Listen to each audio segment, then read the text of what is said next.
And since this one power is everything we are, it's looking out of my eyes at you and your eyes at me, and it's looking at you through everyone everywhere, whether they know it's true or not. Your challenge is to not react to what they see, but to act from what you see. Not to react through what they don't know, act from what you do know. This is a challenge we have. Everyone say, I am the unlimited possibility of primary principle.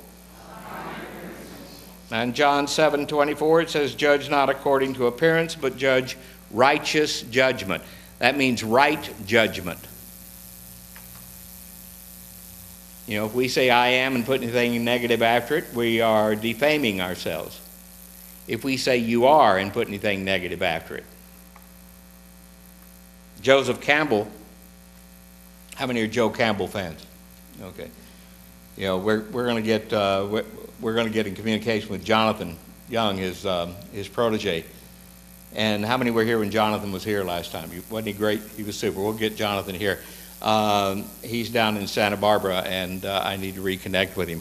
Used to be engaged to Luzette, my sister-in-law. Anyhow, we'll see if we can get Jonathan back here. He gives a great seminar, and you know, he has continued along the path that Joseph Campbell was on. How many have read Joseph Campbell, know about Joseph Campbell?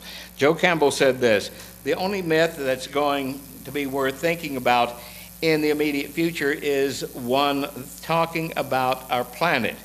Not this city, not this people, but the planet and everybody on it. You see, what are the myths? One day I was with Fenwick Holmes. One day I got a call from Dr. Fenwick Holmes, Ernest Holmes' brother, and Fenwick said, Jay, why don't you come have lunch with us? There's somebody I want you to meet. And I said, well, sure, Doc, I'd love to come. He said, who is it? And he told me who it was. He says, it's really going to be an interesting thing, and you'll really appreciate him. He's doing all this research into world myths.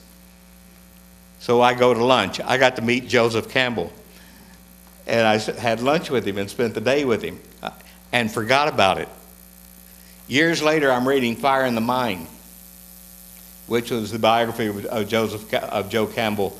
And in the book, he says, in the 30s and the early 40s, he had the opportunity to study religious science with Ernest Holmes, which is what clarified him in his journey.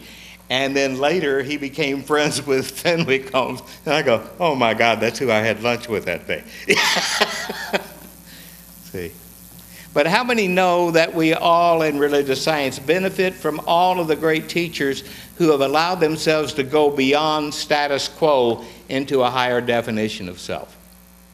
East and West. We look for truth wherever we can find it and try to figure out how to do what?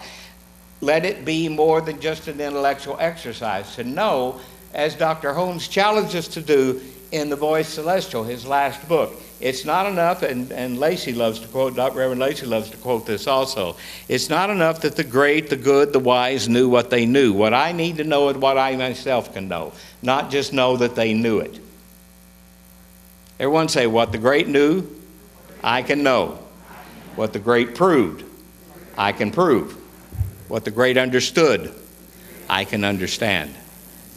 Now, the challenge is to move into the next affirmation, which, say it with me, I do so now. Do you? What are you going, now think about it. What are you going to have to give up if you do so now? What kind of nonsense are you going to have to release from your thinking if you do so now? What kind of freedom are you ready to be responsible for if you do so now? Interesting challenge. In early 1930, Dr. Ernest Holmes was speaking regularly before the Ebell, what they called the Ebell Club on Wilshire Boulevard in Los Angeles. He was giving wonderful, powerful lessons at that time.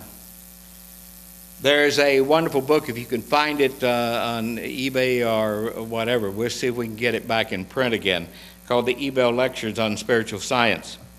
They published in 1934. As you know, I have probably the most complete metaphysical library in the country, if not the world, that Dr. Carter left me. Many of you have seen it, and we will have it, and somewhere we will find a place to provide permanency for it for all of you and the evolution of this church in Fremont. On page 12 of this book, Dr. Holmes says this: prosperity is inevitable if a man's mind is right. Healing is inevitable if man is in harmony with life.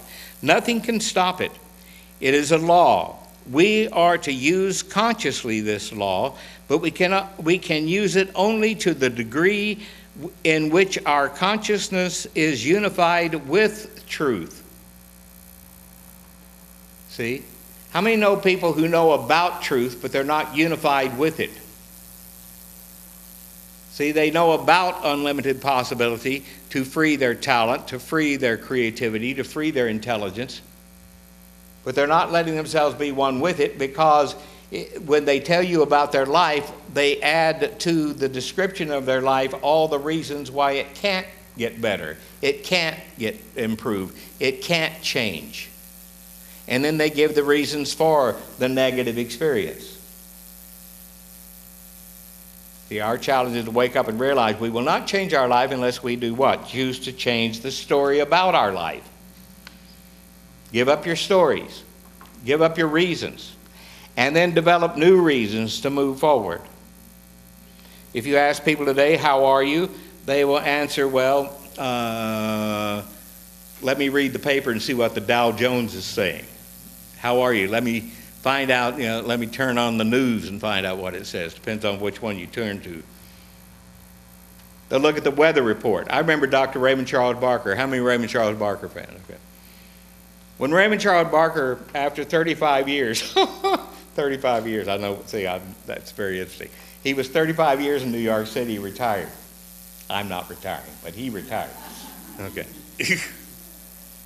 He retired, moved to Palm Springs.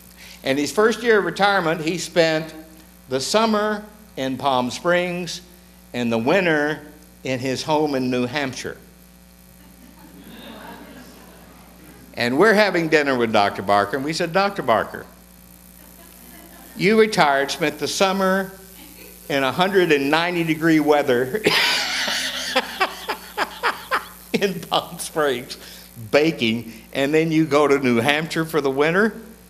Said, you're not supposed to do that. And he looked at all of us, we were all ministers, and he says, gentlemen, lady, I want you to hear me very clearly.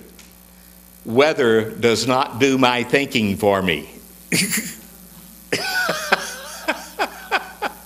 Everybody say, weather does not do my thinking for me. News reports does not do my thinking for me. Oil in the Gulf does not do my thinking for me. Okay.